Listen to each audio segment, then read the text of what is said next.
Bien, hermanos, vamos a hacer una pequeñita oración. Señor y Dios nuestro, estamos en tus manos.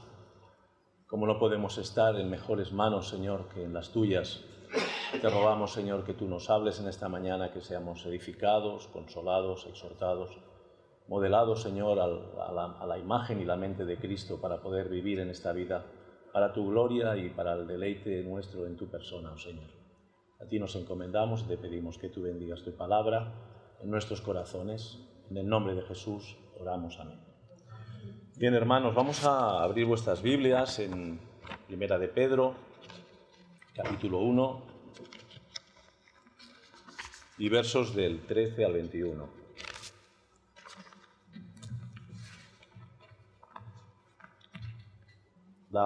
Habéis visto que la oración congregacional empezaba, empezaba en el verso 10, y haré una pequeñita explicación de por qué la lectura congregacional he escogido que empezase allí, ¿no? Porque allí hay una exhortación, en concreto, a los hermanos expatriados por la dispersión en el Ponto, Galacia, Capadocia, Asia, Bitinia, Sabadell, Barcelona, Hospitalet, Uruguay, Argentina, Brasil, Colombia, Bolivia, Inglaterra, Perú, a todo el pueblo de Dios esparcido por sobre la faz de la tierra, pero con una realidad común. Nuestra patria está en los cielos y Cristo es nuestro Rey. Entonces, si os acordáis, en el último mensaje que hicimos de Primera de Pedro, de esta serie, estuvimos hablando de los indicativos, unos indicativos que tenían que ver con una serie de promesas, y haré un pequeñito resumen para los que no estaban y para los que os habéis olvidado. Y os voy a concretar. Del capítulo 1 encontramos en el verso 2 que nos habla de la elección, la santificación y la redención. La elección de Dios, la santificación obrada por el Espíritu Santo y la redención obrada por el Hijo eterno de Dios encarnado. ¿Os acordáis, los que estabais? En el verso 3 encontramos que nos habla del nuevo nacimiento. El Padre de nuestro Señor Jesucristo, por su gran misericordia, nos hizo renacer, o nacer de nuevo, por la resurrección de Jesucristo. Hablamos de la gran misericordia. La gran misericordia nos habla de que somos miserables, no merecemos nada, pero Dios, en su gracia y misericordia, vino a buscar lo que se había perdido. En el verso 4 hablamos de la resurrección y hablamos de esa herencia eterna que nos está reservada por Dios mismo y que nadie nos puede quitar. Esa herencia incorruptible, incontaminada, que no se deteriora, que no se estropea, una herencia que nos la tiene protegida y guardada Dios para nosotros, su iglesia, sus redimidos, sus amados, sus escogidos. En el verso 5 estuvimos hablando de la perseverancia de aquellos que Dios eligió en la eternidad, guardados por el poder de Dios, el Dios omnipotente, mediante la fe para alcanzar la salvación. En el verso 6 y 7, 5, 6, 7, hablamos de la providencia de Dios y hablamos del sufrimiento de aquellos hombres y mujeres que estaban siendo perseguidos ya de una manera directa y concreta, no solamente en sus entornos sociales, laborales, familiares, sino que ya veían lo que estaba sucediendo en Roma con el emperador Nerón y lo que se avecinaba. Y todo eso, el apóstol dice que aunque tengamos que ser atribulados por diferentes pruebas, estamos siendo probados con un fin y un objetivo concreto. Y ese fin y objetivo concreto es que nuestra fe sea probada con un objetivo también, que sea purificada. Que nuestra fe cada vez descanse más en quien tiene que descansar. Y que nosotros pasemos a un segundo término cada vez más lejano, en el cual la esperanza no descanse en nada que nosotros hayamos podido hacer, realizar, decidir, X. En base a todos estos versículos de la introducción del capítulo 1 y de la carta del apóstol Pedro a los expatriados, podemos llegar a los imperativos. Os hablamos, me acuerdo, y hago un pequeño resumen. Lo que pasa es que yo en los pequeños resúmenes me alargo demasiado. Pero bueno, dijimos que el imperativo y el indicativo siempre iba adelante, que eran estas grandes verdades que os acabo de relatar rápidamente, y luego vienen los mandatos, que siempre están unidos con ese indicativo. Siempre están de la mano, es como un tándem.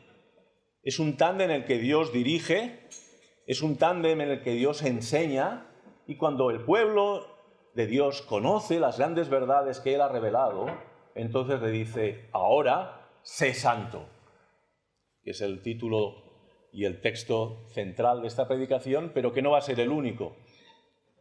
Aunque podríamos estar mucho rato, pero no vamos a tocar solo este versículo.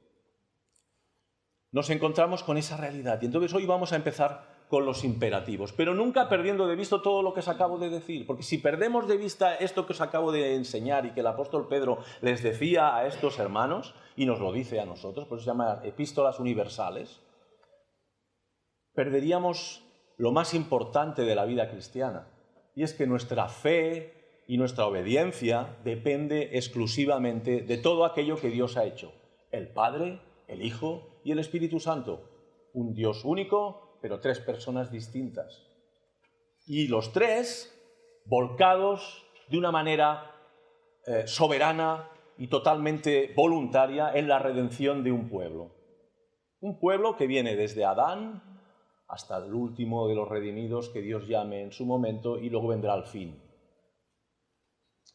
Si no tuviésemos en cuenta todo esto, estos indicativos, estas grandes verdades de la elección, santificación y redención, el nuevo nacimiento, la resurrección obrada por Dios en nosotros, la perseverancia de los santos, la providencia de Dios que gobierna y dirige todas las cosas para bien y transformación y perfeccionamiento de la fe de su Iglesia, seríamos un pueblo de moralistas.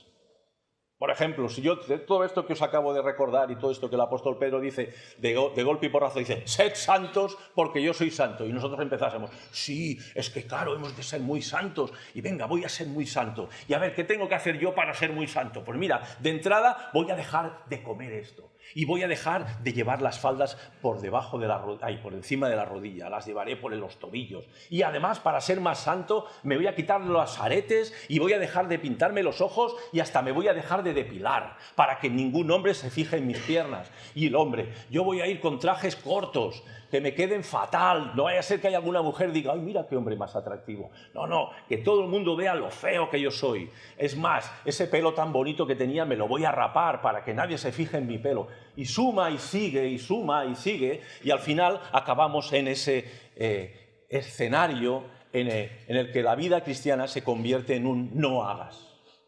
Ni tomes, ni comas, ni hagas, ni gustes, ni hagas nada. Eres una especie de mármol, una figura de mármol. Puede ser que blanca, pero fría y sin vida. Por lo tanto, tengamos bien presente ese indicativo y ese imperativo para que no caigamos en el moralismo frío y muerto. Y una vez dicho esto, entramos en esos imperativos, que no por lo que acabo de decir no dejan de ser importantes, de hecho son mandatos de Dios, pero unidos a esas grandes verdades. Bien, vamos a leer el primer imperativo. Verso 13. Por tanto, ceñid los lomos de vuestro entendimiento, sed sobrios y esperad por completo en la gracia que se os traerá cuando Jesucristo sea manifestado. Bien, ¿por qué dice aquí este por tanto? Sabéis que los por tantos en las Escrituras siempre están relacionados en algo que se ha dicho antes.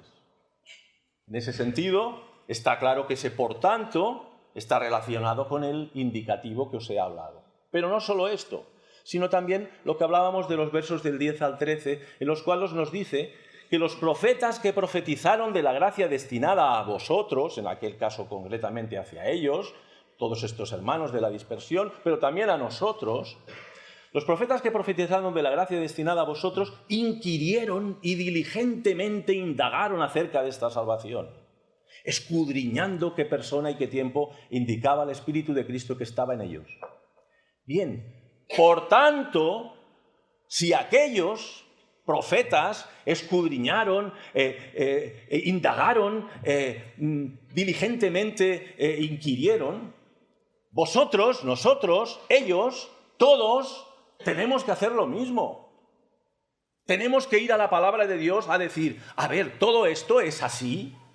¿Todo esto es así? Y no solamente si todo esto es así, como si dudásemos de que la palabra de Dios sea verdadera e inerrante, no, sino como diciendo, yo quiero saber todo lo que dice la palabra de Dios del rey que tenía que venir y que hablábamos y cantábamos, que él estaba destinado desde antes de la fundación del mundo y que ese rey vino y se hizo hombre y vivió entre nosotros.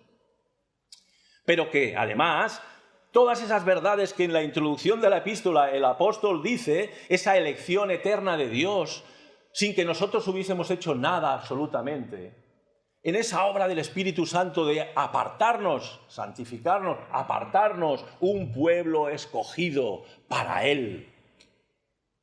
Todo esto, lo tenemos que investigar, lo tenemos que conocer.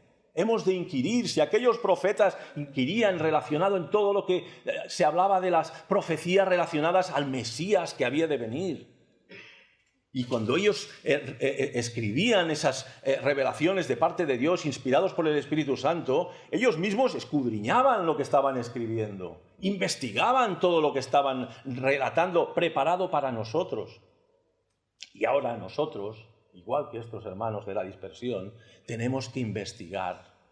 Tenemos que investigar. Por ejemplo, ¿qué es eso del pacto eterno entre el Padre, el Hijo y el Espíritu Santo? Que cada una de las personas se compromete a una obra de redención en la cual cada una de las personas va a llevar una parte. En la que el Hijo de Dios se entrega voluntariamente por nosotros y ya desde la eternidad está preparado para redimir ese pueblo, que el Padre eterno ha elegido y que le ha entregado, y que el Espíritu Santo dice, yo iré y obraré en sus corazones y los llevaré al arrepentimiento y a la fe y les daré esa nueva vida que solamente Dios puede dar. Y todo eso está ahí en la introducción de la epístola, pero está por todas las Escrituras. Y nosotros somos responsables de inquirir diligentemente, indagar, profundizando en las Escrituras. Por eso dice, por tanto, ceñid los lomos de vuestro entendimiento. ¿Qué quiere decir ceñid los lomos de vuestro entendimiento? Bien, yo os explico rápidamente. Ceñid los lomos de vuestro entendimiento está relacionado con las vestimentas que llevaban en aquellas épocas. Llevaban unas faldones, ¿no? Por eso cuando dicen eso de el hombre que se vista como la mujer, ahí al revés, la mujer que no se vista como el hombre. Todos llevaban faldones, los hombres y las mujeres. Bien, cuando tenían que trabajar, lo que hacían, trabajaban en el campo, con esos faldones la verdad es que no se podía trabajar muy bien, pues ceñían sus vestimentas. ¿Y qué es eso?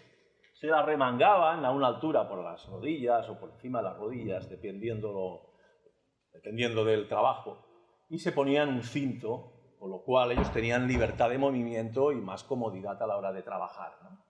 Pero el objetivo concreto es de que iban a trabajar, no iban a pasear, no estaban tertuliando, sino que iban a trabajar y se ceñían los lomos. En ese sentido, cuando el apóstol dice, ceñid los lomos de vuestro entendimiento, le está diciendo, disponeos, o nos está diciendo dispongámonos a trabajar nuestro entendimiento, y nuestro entendimiento relacionado con ese conocimiento y escudriñar la palabra de Dios. No puede ser que después de años de ser creyentes resulta que no conocemos nada de todas estas verdades que punto por punto el apóstol Pedro nos está diciendo.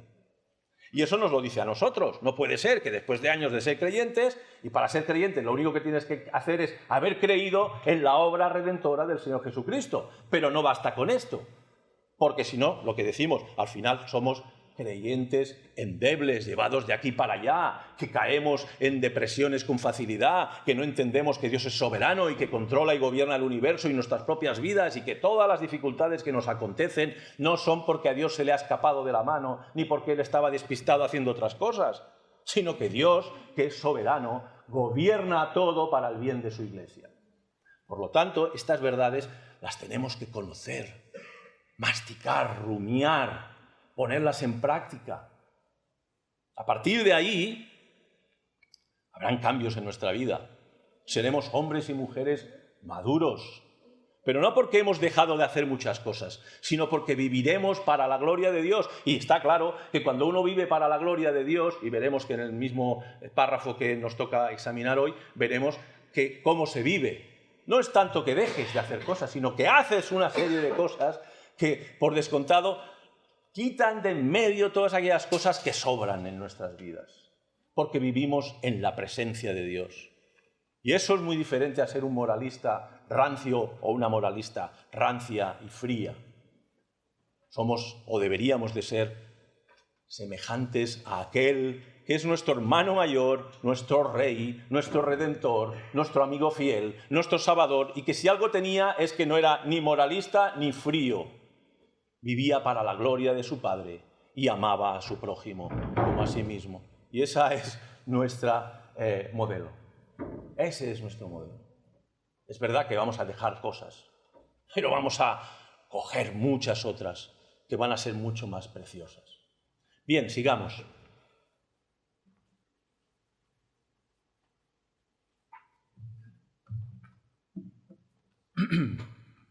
Sed sobrios y esperad por completo en la gracia que se os traerá cuando Jesucristo sea manifestado. Bien, esto es muy importante que tengamos en cuenta que en el verso 2 nos está hablando de la sangre rociada de Jesucristo. Verso 2. Dice que la obra del Espíritu Santo es para obedecer y ser rociados con la sangre de ese Jesucristo. La sangre de Jesucristo que es rociada sale a lo largo de las Escrituras de diferentes maneras, pero siempre está apuntando a esa preciosa sangre que sería derramada y que fue derramada en la cruz del Calvario. En la Pascua, cuando los dinteles de las puertas del pueblo de Israel que había vivido en la esclavitud de Egipto, el Señor les dice que se refugien en sus hogares y que con la sangre del Cordero pongan en los dinteles de la puerta pintado con esa sangre. Nos estaba hablando de un Redentor. Está claro que para poner sangre en el dintel de la puerta tiene que haber una víctima. Y esa víctima es un cordero. Y ese cordero ha de morir. Y ha de ser desangrado. Luego comían ese cordero. Bien, pues la sangre de Cristo ha sido derramada, y para que sea derramada ha habido una muerte, ha habido un sacrificio. Ese sacrificio nos habla del Calvario y nos habla de una redención, nos habla de una compra.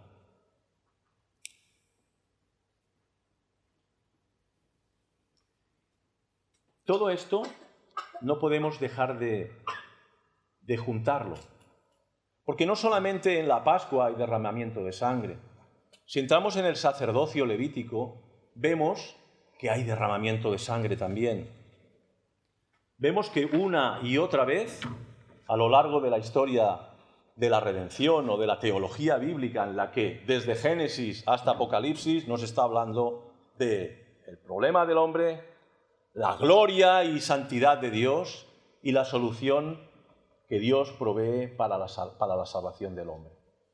Y la reconciliación del hombre con Dios a través de alguien. Y ese alguien es el Hijo de Dios encarnado, la simiente de la mujer. Y vemos que ya en Génesis el pastor Javier la semana pasada ya nos habló de estos destellos que hay a lo largo de la Escritura en los cuales nos habla de esa redención. Vemos una vez más que hay un sacrificio, que Adán y Eva son vestidos con las pieles de los animales que inocentes son muertos para vestir a Adán y a Eva. Pero vemos que a lo largo de la Escritura sigue habiendo derramamiento de sangre entre la ofrenda de Abel, que sacrifica un cordero y es agradable a Dios, y Caín, que ofrece las obras de su trabajo, los esfuerzos de la tierra, que él ha estado ahí trabajando.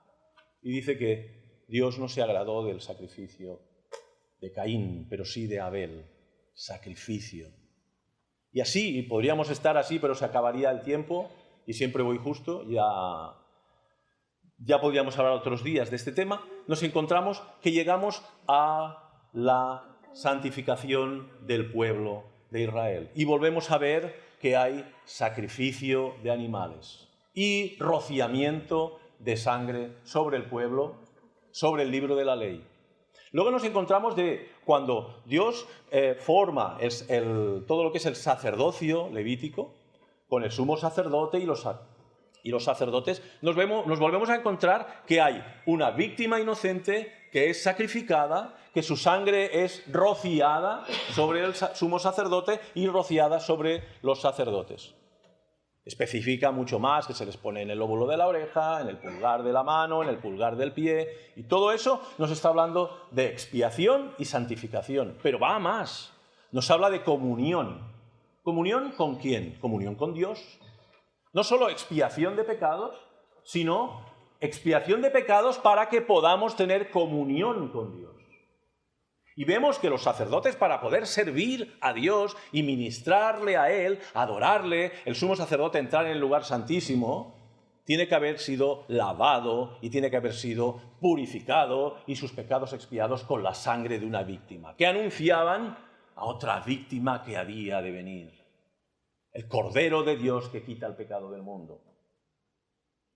Y eso, todo esto, vayámoslo guardando, porque veremos que en la carta del apóstol Pedro eso va saliendo y vamos viendo como que la luz se va agrandando cada vez más, y vamos viendo como ese destello cada vez señala más a Cristo. Cada vez está Él como si fuese un foco que cada vez va cogiendo más intensidad con esos reguladores de intensidad y vas viendo con más claridad cómo el Cordero de Dios que quita el pecado del mundo vino, estaba anunciado desde antes de la fundación del mundo y cómo volverá. Y eso nos va llenando de gozo y nos va llenando de gratitud a Dios, nos va llenando de confianza y seguridad de en quién hemos creído y por qué nuestra salvación es segura. Y si alguien te pregunta algún día, ¿y tú por qué tienes tanta seguridad de que vas a ir al cielo? Podrás decirle clara y contundentemente, porque Cristo Jesús, el Hijo de Dios, murió en mi lugar en la cruz. Y su sangre me limpia de todos y cada uno de los pecados que he realizado, que aún estoy batallando con ellos y que aún caeré en alguno de ellos, hasta que el Señor me lleve a su presencia y me perfeccione. Porque Él, el Dios Trino, se ha comprometido a llevar a cabo ese plan de redención y de salvación y de santificación. Y no confío en nada que haya en mí mismo, en nada. Porque maldito el hombre que confía en el hombre, y más si es en uno mismo. Todas estas grandes verdades son verdades que nos hemos de ceñir los lomos de nuestra mente y profundizar en ellas, rumiarlas, meditarlas, orar delante de cada verdad que Dios ha revelado, para que no sea conocimiento solamente, sino que sea la palabra viva encarnada en nosotros. Que lo que nos caracterice es un conocimiento vivo de todas estas grandes y gloriosas verdades. ¿Sí o no? ¿Decís amén? Amén. No somos de aquellos que queremos de que todo el mundo diga amén cada vez que uno abra la boca, pero si hay algo en lo que estéis de acuerdo, es reformado también decir amén. Bien, qué glorioso es nuestro Dios. Como os decía antes, hemos visto un imperativo: ceñid los lomos de vuestro entendimiento. Ciñamos los lomos de nuestro entendimiento. No nos conformemos a, bueno, yo ya sé 4 cositas, pero que lo diga el pastor, que él sabe mucho, que lo diga aquel que da clases en la bíblica o aquel que predica. Todos hemos nacido y hemos sido sacados de la misma pasta, del fango, no de la arcilla, no, del fango, del lodo. Ahí hemos sido sacados. Y Dios trabaja en todos y cada uno de nosotros. Pero somos responsables de ceñir nuestros lomos y profundizar en la Escritura y hablar de estas verdades. No es de los teólogos, no es de los seminaristas, es del pueblo de Dios. También de los seminaristas y de los teólogos. Pero la palabra de Dios nos dice que nosotros todos debemos de llegar a ser teólogos, conocedores del Dios de la palabra. Conocedores del Dios de la palabra y de la palabra de ese Dios que ha hablado y ha dejado todo lo que tenemos que saber. Otro imperativo: como hijos obedientes no os conforméis a los deseos que antes teníais. ¿Qué es eso de obedecer, obedientes, que no os conforméis a los deseos que antes teníais estando en vuestra ignorancia? Bien, la ignorancia y el conocimiento son dos cosas que son antagónicas. O sea, uno no puede ser ignorante y tener conocimiento, o no puede ser, tener conocimiento y ser ignorante. De estas grandes verdades, igual puede ser un ignorante yo qué sé, de geometría, de álgebra, de música, pero de la palabra de Dios no podemos ser ignorantes. Entonces, como hijos obedientes, relacionado con ese ceñid los lomos, ya vemos dos imperativos. Uno, nos hemos de disponer a trabajar y hemos de ser obedientes y, desde luego, no conformarnos a la ignorancia. No podemos conformarnos a ser ignorantes. Ya llevo 10 años de creyente y sé un poquito más de lo que sabía cuando conocí al Señor, pero he pasado 10 años perdiendo el tiempo. Porque a mí es que no me gusta leer, dicen algunos. Pues bueno, hoy en día hay grabaciones, hay vídeos buenísimos. O sea, no es por medios que hay. Si estuviésemos hablando de aquella época que no tenían muchos de ellos ni la posibilidad de tener una Biblia en sus manos, ni siquiera una carta. Tenían, por otro lado, ese valor importante de aquello que nosotros a veces dejamos de valorar, porque tenemos tanto. ¿Cuántas Biblias tenéis en vuestras bibliotecas? Así, 2, 3, 4, 5, 8, la versión esta, la versión la otra, la Reina de las Biblias Américas, esta tan buena que ha comentado Javier. Y bueno, y si vas a una librería evangélica, verás todo lo que hay, puedes elegir. Y teniendo todo eso, pasa lo que pasa cuando uno tiene todo lo que quiere tener, que no se valora. No se valora. Y eso nos pasa. Ellos no tenían una Biblia, copiaban párrafos y se los pasaban los unos a los otros, pero llegaba un momento que esos párrafos los tenían totalmente asimilados. Puede ser porque no lo tenían a su mano y lo valoraban más. Qué triste, ¿verdad?, que nos pase a nosotros lo contrario, que teniendo todo lo que tenemos, no lo aprovechamos ni lo valoramos. Por eso es imperativo: ceñid los lomos y seamos obedientes. No os conforméis a los deseos que antes teníais estando en vuestra ignorancia. Esto lo podríamos unir con la manera de vivir que tenían ellos como paganos, algunos de ellos, pero también algunos de ellos como judíos que aún no habían reconocido ni conocían al Mesías. Y estaban ahí con todos sus sacrificios y todas sus cosas, y todas las cosas que les habían ido añadiendo los líderes religiosos moralistas, fariseos sobre todo. Y ya, si estaban los 10 mandamientos y todo lo que habla la palabra, ellos habían añadido muchos carretones de no hagas. Y eso lo tenían algunos de ellos. Encontramos paganos y judíos que han creído en el Mesías como Dios encarnado, Salvador y Señor de sus vidas. Pero algunos seguían con las mochilas, que yo digo, otros podían decir el ropaje de su manera antigua de vivir.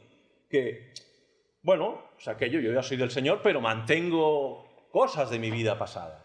No siempre tienen por qué ser atroces y horribles. Algunas de ellas, algunas sí.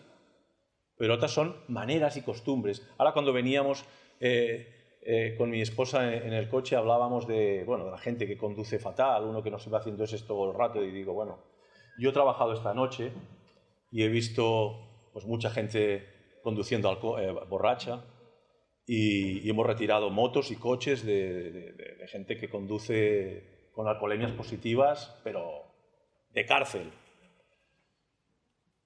Y yo pensaba, pero la gente no tiene otra manera de divertirse que un día que hace viento, que está rompiendo árboles, están arrancando, o sea, que lo normal sería estar en casa, o bueno, dices, pues vamos a reunirnos en casa con unos amigos para pasar pues unas horas charrando y tal. No, porque hay una antigua manera de vivir que dice que si tú te quieres divertir, entre comillas, hay que salir, hay que trasnochar, hay que beber y hay que estar en lugares de jaleo.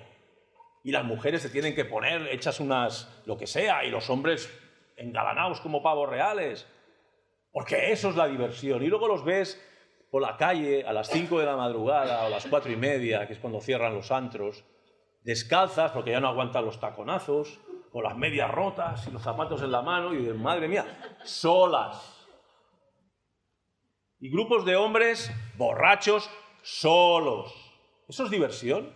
¿O es una antigua manera de vivir que dice, esto es la diversión, ir por ese camino que os divertiréis, y viernes y noche y sábado noche se van a casa amargados, con más sed, con los dientes sucios, sin ningún tipo de alegría ni gozo?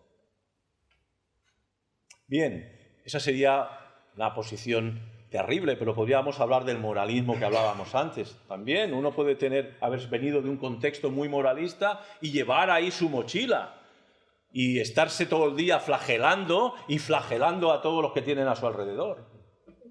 Eso también sería una antigua manera de vivir, de la cual hay que despojarse, porque nosotros tenemos que llevar la imagen de Cristo, no la imagen del Rabí Gutzmachduch, o yo qué sé, cualquiera de ellos, ¿no? Que tiene el otro día uno que hacía un antiguo amigo que hacía 25 años que no veía ni sabía nada de él, me envía a través del YouTube de la iglesia que urgentemente que le llame. Y digo, madre, si no sé nada de este hombre desde hace 25 años. Lo primero que me dice es, tienes que verte estos vídeos. Digo, hombre, ¿qué es de tu vida? ¿Qué ha pasado? ¿Te has casado? ¿Has tenido hijos? ¿Dónde vives? Que no sé nada de ti. Sí, unos vídeos de un hombre con una barbota así de grande, que lo único que hablaba era de las fiestas de Israel.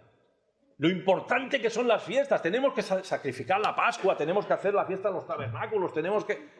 Digo, madre mía, pero si Cristo es nuestra Pascua, si todo eso ya no tiene... No, sí. Bien, pues hay gente que vive así, con esa mentalidad.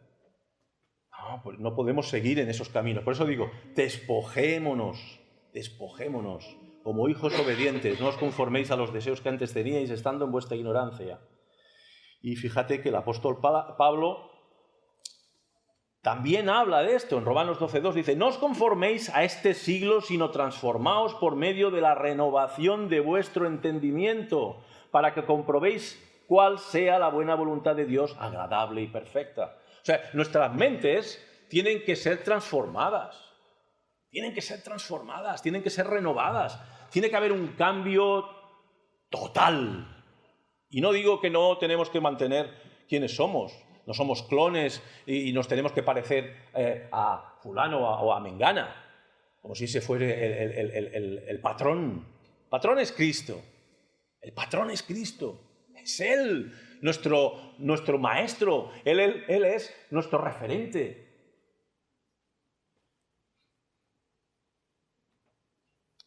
Bien, otro imperativo, verso 15. Sino como aquel que os llamó es santo, sed también vosotros santos en toda vuestra manera de vivir. Y aquí nos encontramos con un llamamiento a acercarnos a Cristo. Sino como aquel que os llamó es santo. ¿Y quién es el que nos llamó? ¿Quién es el que llamó a los apóstoles? El Señor, ¿no? Si alguno quiere seguir en pos de mí, que dice, tome su cruz cada día y sígame. Eso es el llamado del Señor a todo su pueblo, porque es Él el que nos llama. Obra por su palabra, obra por el Espíritu Santo, pero es Cristo el que nos llama. Y nos llama a ir a Él, y ser modelados y transformados a la imagen del Señor Jesucristo. Que nuestras mentes sean renovadas también para que la mente de Cristo sea formada en nosotros. Y eso es una obra que Dios ha empezado y que acabará. Y que la está trabajando día a día. Pero estos imperativos son responsabilidad nuestra. De la misma manera que todos los indicativos que hablamos la primera predicación son responsabilidad de Dios. Aquí, estos imperativos son responsabilidad nuestra, con la ayuda del Espíritu Santo para llevarlas a cabo.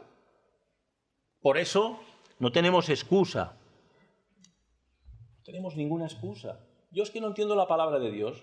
Bien, oremos. Oremos delante de la palabra de Dios. Pidamos al Señor sabiduría. Asistamos a las escuelas bíblicas. Leamos los libros que se recomiendan desde una iglesia sana con una doctrina clara y contundente que enseña todo el consejo de Dios.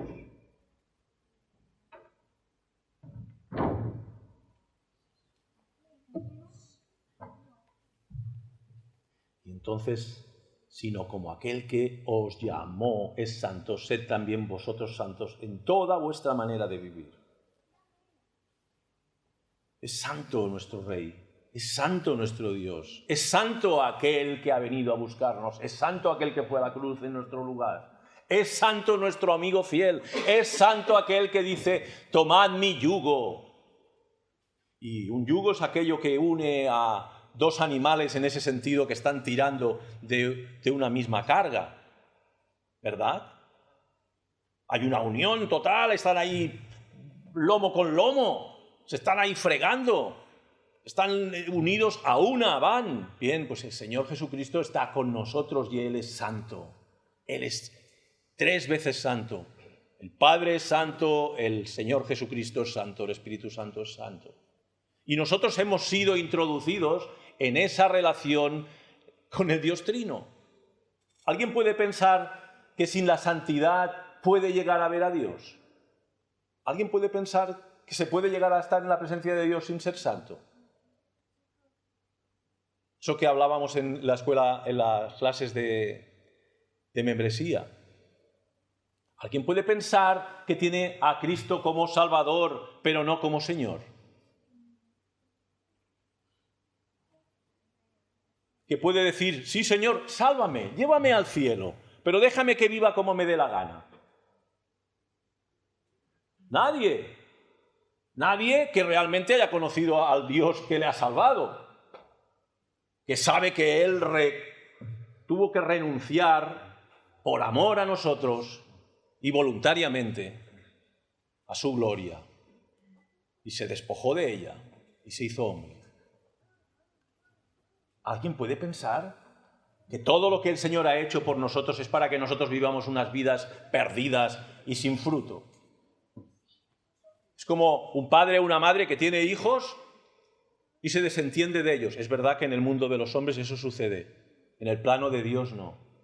Dios se cuida de los suyos y nos disciplina y nos atrae a Él. Nos consuela, nos lleva al arrepentimiento y hará lo que tenga que hacer para llevarnos a ese arrepentimiento, para hacernos comprender una y otra vez que nosotros tenemos un fin y es glorificar a Dios, y viviendo vidas de pecado voluntario no podemos glorificar a ese Dios que nos ha comprado con la sangre de su Hijo eterno. Por lo tanto, todos estos indicativos que os he recordado, que el apóstol los ha dejado aquí y que han sido de bendición a lo largo de la historia de la Iglesia para millones de almas, ahora a nosotros nos toca coger ese, ¿cómo se llama el palo este que pasan? El testigo. Nos toca a nosotros, es nuestra responsabilidad y nos la tenemos que dar a las generaciones que vienen detrás, a nuestros hijos, por rebeldes que sean, que los hay, a los nietos, a los jovencitos de la Iglesia, aquellos que conocemos a nuestro alrededor, que puede ser que sean terribles, pero bueno, ¿qué es que éramos nosotros unos ángeles? No, ¿verdad? Bien, pues esa es nuestra responsabilidad para esta época que nos ha tocado vivir y todas las personas que Dios pone a nuestro alrededor. Sino como aquel que os llamó es santo, sed también vosotros santos en toda vuestra manera de vivir, no el domingo, no el jueves, no... Toda. En el trabajo, en las diversiones, en el fútbol, en todo. Toda vuestra manera de vivir. Es verdad que su sangre es la que nos santifica. No somos nosotros que nos santificamos a nosotros mismos. Por eso os hablaba de los indicativos. La sangre rociada, la obra del Espíritu Santo que nos aparta y la sangre con la que el Señor nos ha lavado. Pero nos ha lavado de pecado, pero fijaros que la sangre que estaba en los dinteles, la sangre que Moisés esparcía sobre el pueblo, sobre los sacerdotes, sobre las vestimentas, chillaba sangre roja, que Dios ve allí donde estemos. Todos los que hemos sido rociados con la sangre de Cristo, Dios está viéndonos con la sangre de su Hijo que por una parte nos enrojece y por otra parte nos hace limpios como la nieve. Esa es la verdadera santidad. Lo otro podía ser lo que habíamos dicho al principio, moralismo. La sangre de Cristo es la que nos santifica, la que nos capacita para entrar en la presencia de Dios en todos y cada uno de los momentos del día. Por la mañana, al ir por la calle paseando, si estás nadando en la playa y te pones a hacer ahí el muerto y dices, gloria a Dios que me sostiene este agua y me sostiene comparativamente, así me sostiene Dios en medio de la vida, en medio de las circunstancias. Estás en la presencia de Dios en todo lugar y momento y puedes elevar oraciones de gratitud y de adoración y cánticos. ¿Por qué? Porque la sangre de Jesucristo nos hace limpios para entrar en su presencia en cualquier lugar y situación. Momentos de gozo, momentos de tristeza, momentos de desesperación, momentos de peligro, momentos de alegría, momentos de ternura, momentos de éxtasis, momentos de monotonía. Pero en todos y cada uno de esos momentos la sangre de Jesucristo nos hace santos para llegar a la presencia de Dios. Otra cosa es que seamos como muchas veces somos, incrédulos. Ese es el batallar de la carta a los Hebreos. Tenemos una carrera por delante y los perrillos nos muerden los pies para que no podamos correr como debiéramos, con los ojos puestos en Jesús, el autor y consumador de la fe. Y la incredulidad que aún habita en nuestros corazones es la que nos entorpece en esa carrera, porque no nos deja mirar a aquel que lo ha hecho todo a favor nuestro, aquel que ha muerto en la cruz para lavarnos de nuestros pecados más profundos que a veces no somos ni conscientes y todo el mundo los ve menos nosotros mismos. Gloria al Señor. Porque escrito está, sed santo, porque yo soy santo. Y tenía aquí textos bíblicos de Levíticos 11, 44, 45, Levíticos 19, 2, Levíticos 20, 7 y 8, Levíticos 20, 26. El mandato de Dios a su pueblo a ser santos. Pero fíjate que en ese mismo mandato que hay ese imperativo, sed santos, también dice, yo os santifico. O sea que no es una faena que hacemos nosotros solitos ahí, los grandes ahí luchadores, he conseguido abandonar ese pecado, he conseguido dejar de ser así y cada vez me parezco más al Señor. Es Dios el que nos santifica, pero nosotros tenemos esa responsabilidad. Buscad la santidad, pero Él nos santifica. Escrito está, sed santos porque yo soy santo. Buscadlo. Id al libro de Levíticos y ved el llamado de Dios a su pueblo a ser santo. Y en el Nuevo Testamento es lo mismo, No hay diferencia. O sea, la santidad que Dios exige a su pueblo en el Antiguo Pacto es la misma santidad que Dios exige a su pueblo en el Nuevo Pacto. Y siempre ha sido por medio de la sangre del Hijo de Dios. Nosotros tenemos más responsabilidad. ¿Por qué? Porque el Hijo de Dios ya ha venido, sabemos que ha muerto en la cruz. Ellos lo veían y algunos ni siquiera, pero lo intuían. Dice que escudriñaban, os he leído de lo que decían los profetas, que escudriñaban, indagaban, a ver, de todo esto, de los sufrimientos del Mesías y de las glorias que vendrían tras ellos. ¿Os acordáis que os lo he leído, verdad? Bien, pero lo veían así, como, ¿sabes? Como una neblina. Nosotros no lo vemos, pero sabemos que es cierto que todo esto ha sucedido. Está llena toda la historia de la humanidad de que eso sucedió, que algunos no lo crean. Es problema de ellos, por su incredulidad. Pero ahí está, reflejado. La Biblia lo declara y lo creemos porque la Biblia lo dice, pero los libros de historia lo reconocen y lo afirman.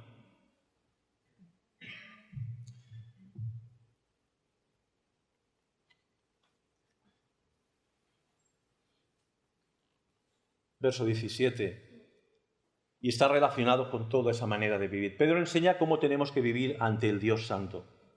Y si invocáis por Padre a aquel que sin acepción de personas juzga según la obra de cada uno, conducíos en temor todo el tiempo de vuestra peregrinación. Bien, aquí esta palabra temor no es un temor de miedo, de horror, de miedo, de decir, no, yo no me acerco allí, no. Es temor, más que temor es reverencia. Reverencia.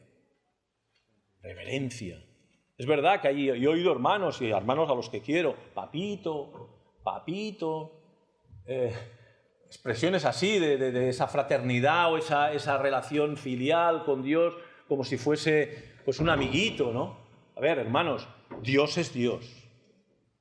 Dios es nuestro Padre celestial, no es nuestro papito.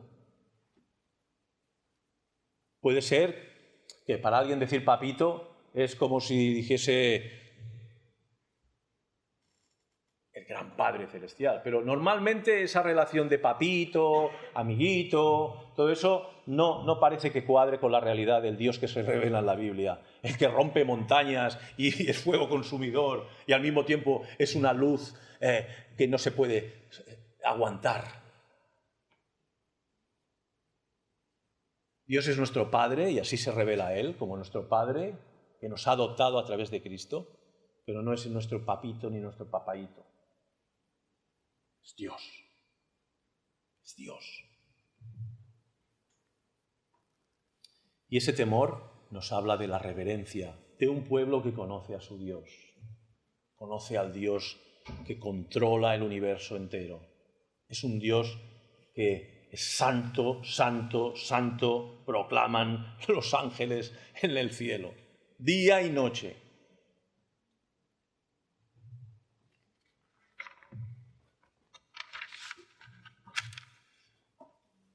Bien, los escogidos, verso 18, los escogidos fuimos rescatados por la sangre preciosa de Cristo, sabiendo que fuisteis rescatado de vuestra vana manera de vivir, la cual recibisteis de vuestros padres, no con cosas corruptibles como oro o plata, sino con la sangre preciosa de Cristo, versos 18 y 19. Y volvemos otra vez, ¿de dónde fueron sacados después de años y años de esclavitud el pueblo de Dios? De una vana manera de vivir, haciendo tochos, de esclavos. La habían recibido de sus padres que fueron allí, se quedaron allí, y siguieron allí, y fueron esclavos al final, y al final no podían ya ni vivir. Y fueron rescatados al final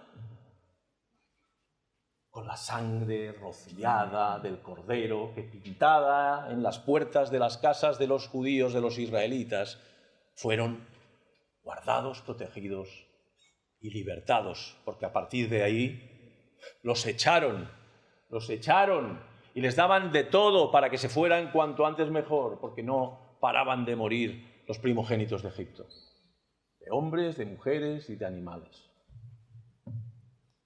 Bien, nosotros hemos sido rescatados de esa vana manera de vivir. La recibimos de nuestros padres porque también hemos recibido de nuestros padres el pecado original y también una educación que en ocasiones no ha sido lo que debería. Por lo tanto, concretemos. La sangre preciosa de Cristo es la que nos ha rescatado. No nuestra decisión, no nuestro paso al frente, ningún mérito que hayamos podido albergar en lo más íntimo de nuestro corazón, sino la sangre preciosa de Cristo. Esa es la que nos ha rescatado. Y cuando estemos siendo acusados por el enemigo de decir, ¡qué desastre de vida! ¿Cómo puedes decir que tú eres un hijo de Dios? La sangre preciosa de Cristo es la que me ha rescatado. ¡Cucaracha! Que el Señor te reprenda. Es así. No tenemos nada más que confiar, ni nada menos que en la sangre preciosa de Cristo. Fijaros, qué descanso, que no tenemos que descansar en nosotros mismos. Ni los sabios, ni los valientes, ni los potentes, ni los cultos, ni los ricos, ni los pobres, ni los mansos, ni los humildes, ni los buenos, sino en la sangre preciosa de Cristo, que es la que nos ha santificado, es la que nos sigue santificando y es la que nos santificará hasta el fin. Qué glorioso es nuestro Dios, que se ha comprometido en la eternidad y hasta la eternidad a formar un pueblo y llevarnos con él, puros y perfectos, para reflejar el carácter santo de ese Dios que es santo.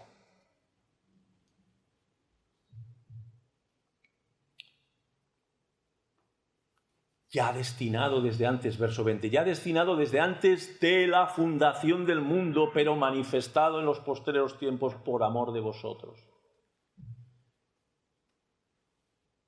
Y mediante el cual creéis en Dios, verso 21. ¿Qué sabríamos nosotros de Dios si no fuese por el Señor Jesucristo? No penséis en el Señor Jesucristo como a partir de su encarnación. El Verbo eterno de Dios es el que ha creado el universo. El Verbo eterno de Dios es el que sostiene el universo y todo lo creado. El Verbo eterno de Dios es el que se hizo hombre. El Verbo eterno de Dios es el que revela a Dios. Él es la imagen del Dios invisible. En Hebreos nos dice que Dios ha hablado muchas veces y de muchas maneras a lo largo de los siglos a través de los profetas, pero que en estos postreros tiempos nos ha hablado ¿por quién? Por el Hijo. Por eso dice aquí, y mediante el cual creéis en Dios. Creemos en Dios. Creemos en el Dios que se ha revelado en las Escrituras, creemos en el Dios que se ha revelado a través del Hijo, un Dios de misericordia, de amor, de paciencia, manso, humilde, omnipotente, pacífico, pero que es fuego consumidor, que es amor, pero que un día va a juzgar los pecados de los hombres y sobre todo va a juzgar en base al rechazo de su Hijo Jesucristo, que ocupó nuestro lugar en la cruz. Y si eso no nos conmueve a los que creemos en Él, y si eso no os aterroriza a los que le rechazáis, es que estáis o estaríamos muertos. Y eso es lo que dice la palabra de Dios, que el hombre está muerto en sus delitos y pecados. Por eso a veces escucha y parece que nada le conmueve. Dice, os tocamos flauta y no bailasteis. Os endechamos y no llorasteis. Y eso es lo que pasa. Por lo tanto, tengamos bien presente a lo largo de esta semana, de este día, los indicativos de Dios en los cuales Dios lo ha hecho todo y los imperativos en los cuales Dios nos manda y nos manda claramente. Y voy a hacer un pequeñito resumen. Ceñid los lomos de nuestro entendimiento. Acordaros de todo lo que os he dicho. Como hijos obedientes, no nos conformemos a los deseos que antes teníamos. Transformemos nuestra mente para vivir para la gloria de Dios. Que nuestras vidas sean un reflejo del carácter del Dios que hemos conocido en la persona de Jesucristo. Que la santidad, como aquel que os llamó es santo, sed también vosotros santos en toda vuestra manera de vivir.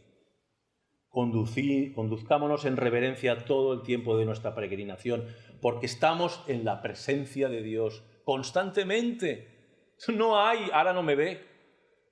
No. Dios está siempre con nosotros. La promesa del Señor Jesucristo, además, es: yo estaré con vosotros todos los días hasta el fin del mundo. El apóstol Pablo dice que nos movemos y vivimos y somos en Él, que no está lejos de cada uno de nosotros. Y a veces vivimos, estoy solo, estoy muy apenado porque estoy solo. Tenemos a Dios con nosotros. Podemos vivir y experimentar la presencia de Dios en nuestra vida, allí donde estemos, en la más terrible soledad, está Dios con nosotros. ¿O por qué os creéis que todos aquellos hombres que vivieron unas vidas terribles, fueron perseguidos, fueron metidos en cárceles, ahí solos, vivían esa soledad con gozo? Porque tenían al mejor compañero que se puede tener. ¿Verdad? Los que habéis experimentado el cambio de la soledad profunda, aunque estuvieseis rodeado de personas, aunque estéis solos, estar completamente acompañados.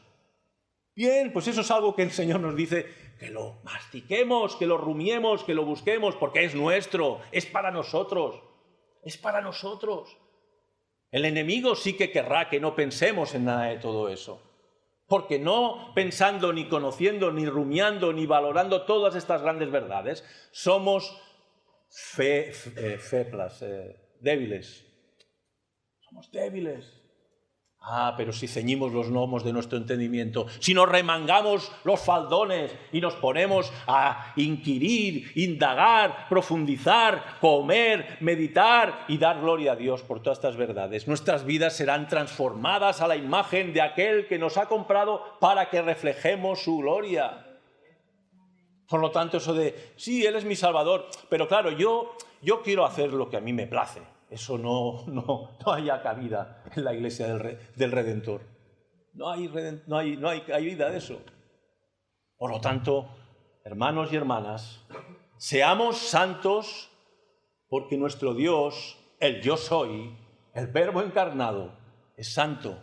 Él es el sumo sacerdote y nosotros somos un pueblo, y lo dice en 1 de Pedro capítulo 2, verso 9, de lo cual Dios mediante algún día hablaremos de aquí unos meses. Dice así: mas vosotros, verso 9 del capítulo 2, mas vosotros sois linaje escogido, real sacerdocio, nación santa, pueblo adquirido por Dios, para que anunciéis las virtudes de aquel que os llamó de las tinieblas a su luz admirable. Hermanos, vamos a orar. Señor y amado Dios y Salvador nuestro, Jesucristo, te damos muchísimas gracias por tu palabra que nos alimenta, que nos consuela, que nos fortalece, que nos exhorta, que nos atrae siempre a ti, oh Rey y Señor Salvador nuestro Jesucristo. Y Señor, queremos rogarte que esto que hemos estado meditando esta mañana sea vivo en nuestras vidas. Que todas estas verdades, estos indicativos que hablábamos, sean frontales en nuestra mente y en nuestros corazones. Y asimismo, Señor, que todos estos imperativos, todos estos mandatos tuyos sean un anhelo y un deseo el obedecerlos, para la gloria y honra de tu nombre, oh Señor y Salvador nuestro Jesucristo. Oramos, Señor, en tu nombre. Amén.